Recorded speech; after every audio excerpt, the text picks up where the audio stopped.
No nii, see on siis tegelik suurus. Siin tulevad siis samamoodi seinad edasi, nagu siin on, noh, ikka nagu ikka, lagi. Aga sisuliselt oleks ju lahe niimoodi, et ei ostagi endale, kui soojakuna ostad endale mingi karaoke õhtuvärgi endale kuskile hoovi, tead, garaaži niimoodi odavalt. Hind on see küsimus. Kõige küsimus on alati hind, kui palju see maksab. Ehk siis meie see variant on üks nii-öelda odavaimaid, aga ka kindlamaid. Et paned kähku kokku, kui tahad, võtad kähku lahti, kui tahad, laulad siin karaoket, no see on lihtsalt üks näide. Või siis paned seinad paika, teed endale külaliste toa, või on siis seinad paigad. Või siis teed üldse mingit majutusvärki kuskil, ma ei tea, Haapsalus linnapäevadel või Pärnus kuskil mingisuguses kohas või käid laadal, sul on vaja see pulka püsti panna, paari tunniga paned kokku. Ehk siis see on tegelik suurus, nii-öelda. Siit uks, sealt aken või siit uks või sealt aken, kuidas tahad?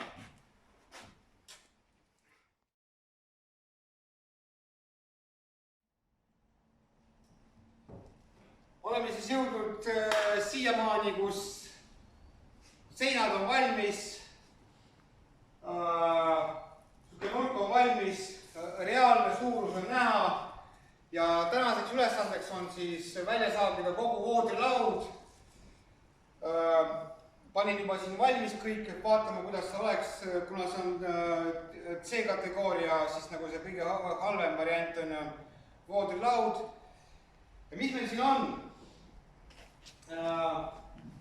Panin praegu siis need instrumendid endale valmis, et kõikidesse nendesse põrandamoodulitesse teha ette augud, panna sinna ankrud sisse, siis kõikidele seinamoodulitele hinged külge, siis katse jaoks paneme, kui me hakkame panema nüüd neid hingesid kinni, siis katse jaoks läheb selline vorst vahele, läheb kinni, siis see tihendab ära. Ja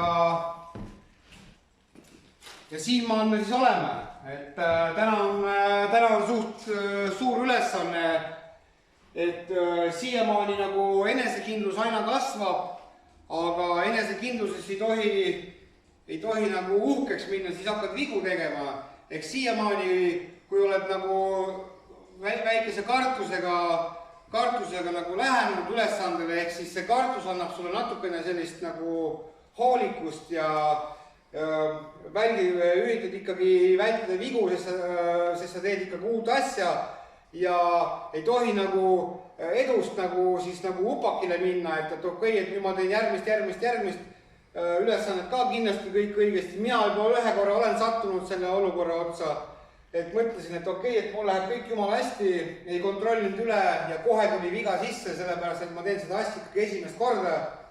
Ja tänane ülesanne ongi selline. Ja me hakkame kohe pihta ja varsti näete tulemust.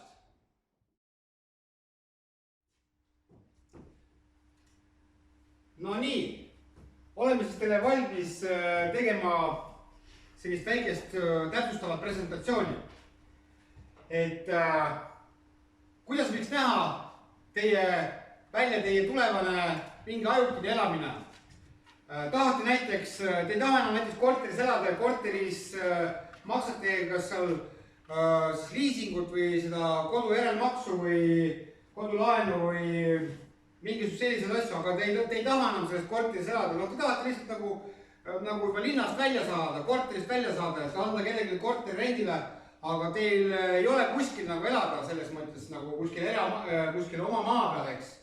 Et näed, naine juba kolis sisse muideks, et juba tunneb ennast siin jumal rahulikult ja näed, juba väike soojendusvoodi ka sees, et mida ma tahan teile nagu öelda, et sellise väikse kodukese ostmine ei ole ainult see raha küsimus, palju see asi maksab, eks, et palju maksab, olulise osa võtab ka selle maja ehitamisel tööjõud, et kes selle maja nagu kokku paneb, eks.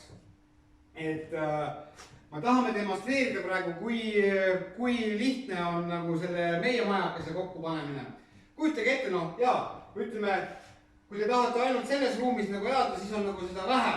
Aga kujutage ette, tahate näiteks äri teha, tahate kellelegi rentida, teil on mingi oma maa, võtate mingisuguse ärimaa, on ju, olete valmis seal kellelegi rentima seda ruumi, eks ise elate kõrval, on ju kohe, või teil on seal kuskil suvilamaa, kuskil siin Muugas või Kakumäel või kuskil mujal, vahet ei ole, Viljandis, Pärnus, kus kohas iganes, eks. Aga peaks olema nagu soojustatud ja aastaringne ja elektriga ja veega ja kõik asi peaks nagu sees olema. Et tahate endale mingit sellist konstruktsiooni nagu püsti panna, mis oleks nagu visuaalselt ka hea. Et kõik on ju tegelikult rahas kinni, et kui palju miski asi nagu maksab, et kõik on sellest kinni. No näiteks te tahate endale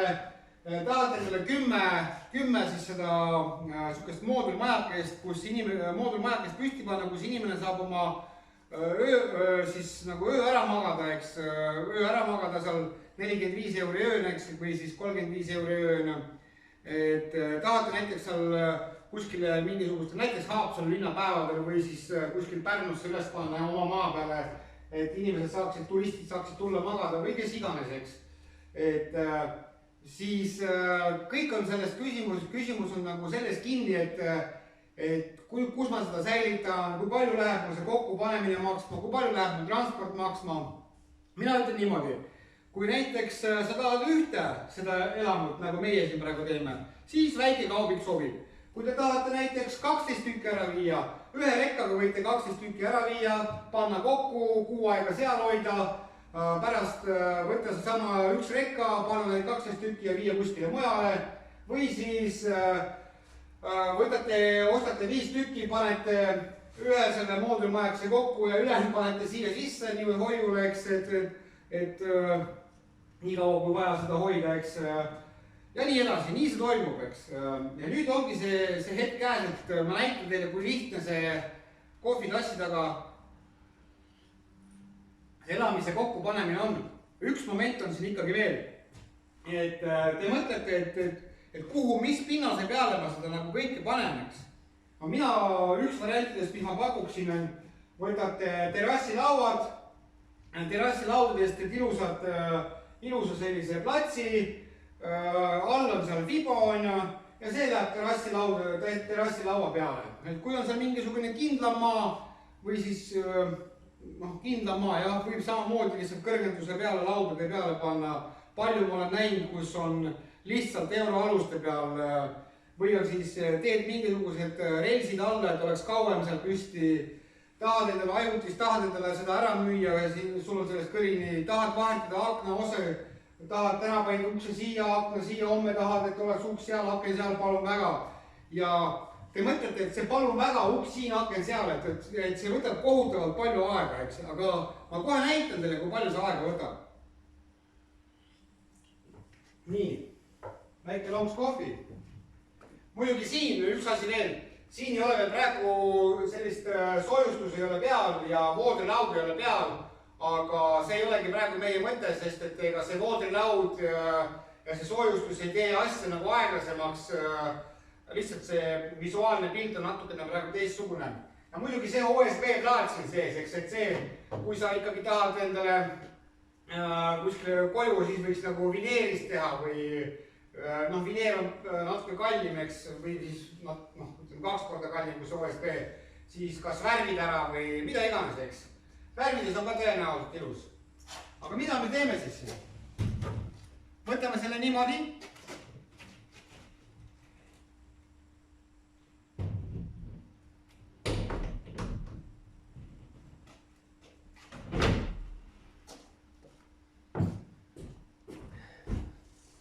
Võtame tihendi. Sellest tihendist ma saan aru, et see juba ei sobi, aga see oligi katse jaoks võetud. Tegelikult läheb siia niisugune paksem ja pehmem vorst.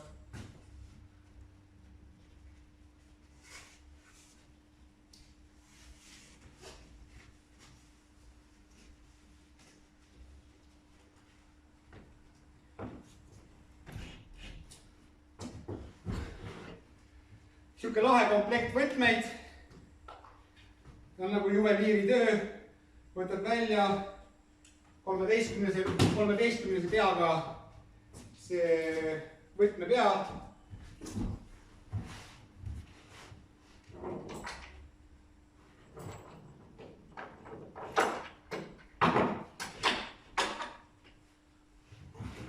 Vahepeal kohvi. Asi käib lihtsalt nii kiiresti, et vahepeal peab kohvi jooma, et aeglasemalt teha.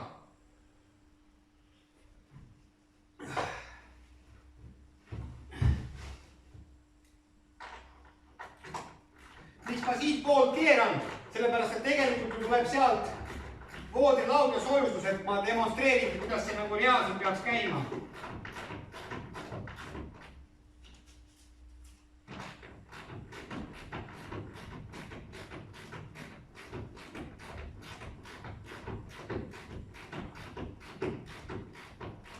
Võtke siis aega ka.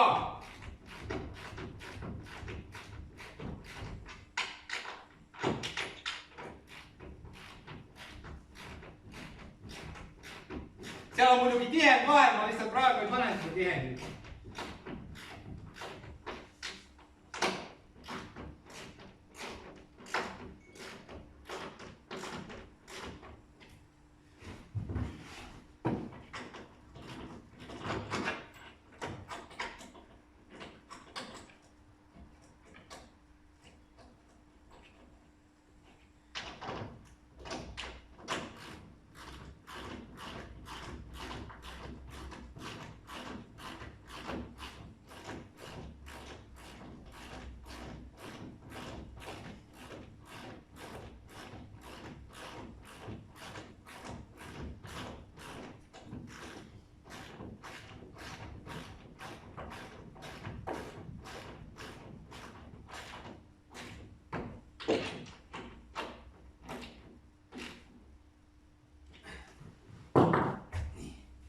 Järgmine.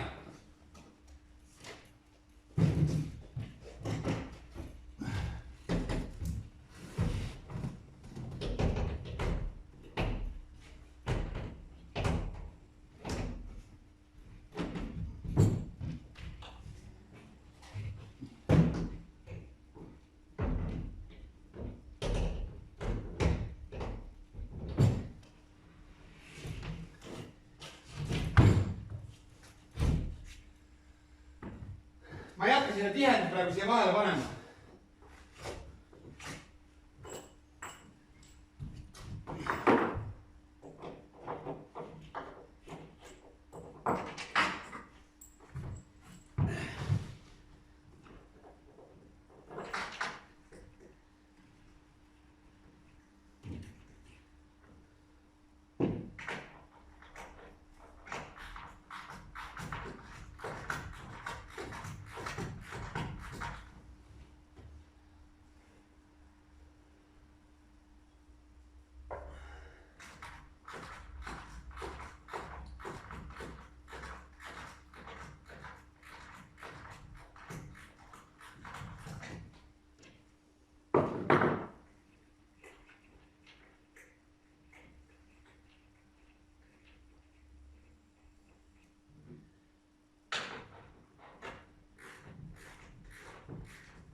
võtsite aega? Palju aega läks?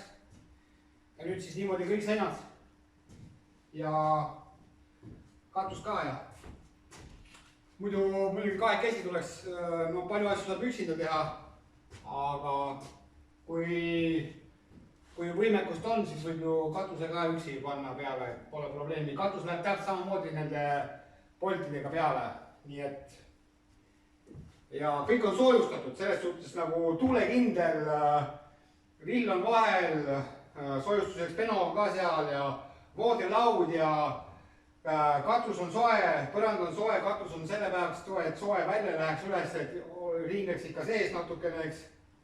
Nii et kõik sellised olulised omadused nii soojustamise jaoks kui elektri jaoks, kõige jaoks on nagu olemas. Nii et vaadake meie saated edasi ja tehke juba oma tellimusi.